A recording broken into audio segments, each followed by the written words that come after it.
station covering all of the DMV. This is DC News Now. Straight ahead here on DC News Now at 6, human remains are discovered in the district. What we now know about the investigation. Plus, after Tennessee lawmakers were expelled, backlash continues. And on this Easter Sunday, thousands attend services all across the DMV. We'll take you inside one of them. Good evening. Thank you for joining us for DC News Now at 6. I'm Annalisa Gale. We're seeing some freeze warnings here in the district. Let's get over to meteorologist Scott Sumner. Part due, as they would say here, Annalisa. Yeah, round two, another night, another cold night, another night with freeze warnings as well as frost advisories. Let's get right to the graphic, shall we, and take a look as we zoom on in a little closer. Now, if you remember last night, we had this blue shade of color to the west of D.C. Well, now it not only covers that area, but it also extends across the district and into parts of Maryland. Now, southern Maryland out towards St. Mary's County, Calvert County, you're under a frost advisory. And that does extend a little further to the east across portions of the eastern shore. But yes, a lot of the area is looking to see some freeze warnings and freezing conditions for tomorrow. Now, what about tonight? 8 to 9 to 10 o'clock. We'll see temperatures in the 50s, dropping through the 50s and into the upper 40s by around 10 p.m. But you do see clear skies, or mainly clear skies across the area. So we'll have that, and those, like I said, clear skies will lead to frost and freeze warnings this evening. It'll be a dry work week ahead. That part of the forecast has not changed. And will we see any record high temperatures this week? I did a little digging to find that out for you, and I'll have the answer coming up in my main weather in just a little bit. Annalisa. All right, thanks, Scott. Well, developing now, Prince George's County Police are on the scene of a deadly shooting in South Laurel. We're told this happened a short time ago at an apartment complex in the 13,000 block of Annenberg Lane. The victim has not been identified. And right now, human remains have been discovered in the district as an investigation now begins. The remains were found this morning along 1st Street Northeast, across the street from the entrance to Union Station. The person's cause of death is still under investigation. So far, a name has not been provided. And developing now, a Montgomery County family lost their pets after a house fire early this morning. A member of Montgomery County Fire and Rescue telling us that the fire happened shortly before 1 a.m. on Whetstone Road. Officials believe the fire was an accident, possibly tied to a malfunctioning lamp. The family's 3 dogs died in that fire, and 3 people were hospitalized, with 1 person in critical condition. Well, in South Carolina, a senior skip day this week ended in 6 teens being injured in a shooting in the town of Isle Palms. This comes a week after the shooting in Nashville, Tennessee, that left 6 people dead. Sophia Radiabaugh with our sister station WCBD has the details. A chaotic scene on the beach Friday afternoon. This is simply unacceptable. What was supposed to be a senior skip day for high schoolers in Charleston ended in 6 people being shot after 2 fights broke out. You have the actions of a few that are going to impact this entire community now. 2 teenagers were arrested following the shooting. We have arrested a 16-year-old juvenile for possession of a stolen firearm and unlawful carry of a firearm. An 18-year-old individual was also arrested for possession of a firearm in the municipal parking lot. In a press conference Saturday, Isle of Palms Police Chief Kevin Cornett says this doesn't happen often on the island, but it's something his team was prepared for. Within 3 minutes, these 3 individuals were out there getting the care they needed and being sought after by our staff at the fire department.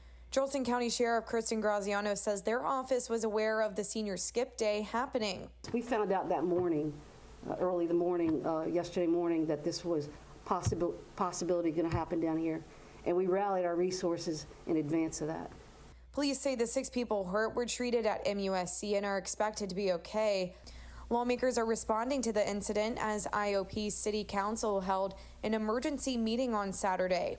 Now, I've been working on gun violence for a number of years since I was a state lawmaker, and I've tried to bridge the divide between the left and the right to find real hardened solutions that will keep our kids safe.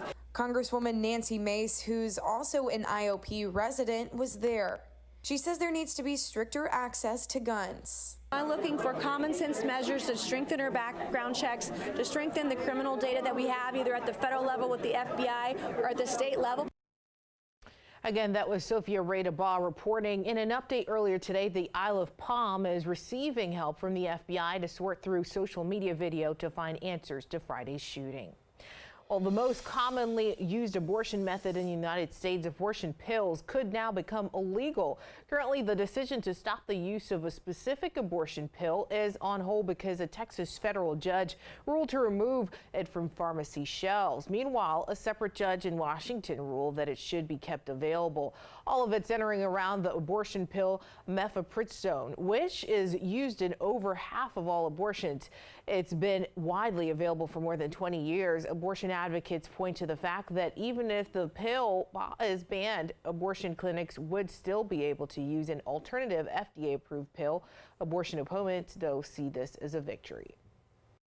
The FDA put women and girls in harm's way, and it's high time the agency is held accountable for its reckless actions. Pregnancy is not an illness, and chemical abortion drugs don't provide a therapeutic benefit. If the Texas judge is able to overturn the FDA's approval of this abortion pill, it could set a precedent for other previously approved drugs, but it will be weeks or possibly months before we know how this plays out. As an effort now begins to combat illegal drugs across the country, the White House is launching a new campaign aimed at educating young people about the dangers of fentanyl. Washington correspondent Rashad Hudson was there and shares those efforts. It could be your friend, your neighbor, someone at work or school. Dr. Rahul Gupta with the Office of National Drug Council Policy says teens are dying at a record rate from illegal drugs they often purchase online. There's a high likelihood, if you're not getting them from a pharmacy or through a doctor's prescription, that they will have potentially lethal doses of fentanyl. To save lives, the White House is launching a program to educate teens on the dangers of fentanyl and the life-saving medication Narcan. Young people have the knowledge and the power to be able to save lives. Republican lawmakers say the Biden administration's policies allow the flow of illegal drugs across the southern border. But Gupta says the administration is working with Mexico's government to expand drug enforcement. We all know that this problem does not begin or end at the border. Just last week, the FDA announced Narcan will soon be sold without a prescription, a move West Virginia Republican Senator Shelley Moore Capito says is crucial. Very effective at stopping overdoses. By chance, it would be used on somebody who wasn't overdosing. It doesn't have any negative effects. Gupta says the administration also wants to work with Congress to expand access to Narcan and other interventions. Reporting in Washington, Rashad Hudson. Well, today is Easter Sunday, and thousands packed in for religious services around the DMV, including at the Basilica, which held several services throughout the day. The services come as Pope Francis called for prayers for both Ukrainian and Russian people impacted by the war. He also praised nations which have been welcoming refugees. Those who attended Mass at the Basilica today left with joy. Because I almost didn't show up physically here. I almost watched it online. But there's something important about ritual and celebrating in communion with other folks. He really suffered, beaten and died for our sin. And then we're free. You know, we're free now, free. Today, Pope Francis also prayed for those who lost loved ones in the earthquake in Syria and Turkey 2 months ago.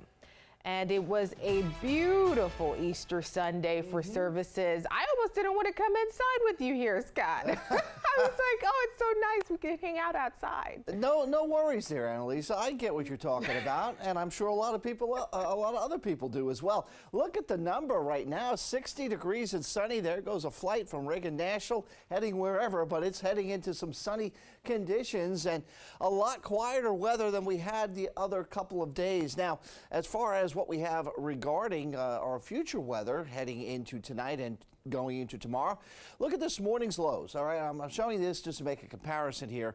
What you see on this map right now is kind of what you're going to see for tomorrow morning here. Now, granted, D.C. was at 40 and Lexington Park at 44. Those were the exceptions rather than the rule. But we did get into the 20s here. Woodstock, Luray, Winchester, Martinsburg, Cumberland, and we were below freezing or at freezing across many places across the area from Frederick down to Fredericksburg. So there we go. We're doing it all again. As you see, freeze warnings and frost advisories being posted here across much of our region and the Mid-Atlantic, all the way down to the Carolinas, nearly as far south as Charlotte, North Carolina. So yes, indeed, another chilly night with clear skies across the board. But have no fear, we are going to warm up. Looking ahead here to Thursday, got a big ridge of high pressure that's going to give us a nice toasty, above normal, well above normal readings across the area. And we'll get into that coming up in a little bit here. But for tonight, Silver Spring, 58 degrees at 7 o'clock. Down to 51 at 9 and 45 at 11 p.m. Hey, how about a look at the extended forecast for one area, College Park, Maryland? Look at this, guys. 66 if you're living in College Park or anywhere near it. 74 Tuesday, 80 on Wednesday, 85 on Thursday and Friday, and then 78 and 76 coming up for the weekend with some showers, unfortunately. Will Washington, D.C. be anywhere near or close to what this forecast is showing? Stick around for my 7-day for D.C. in just a bit.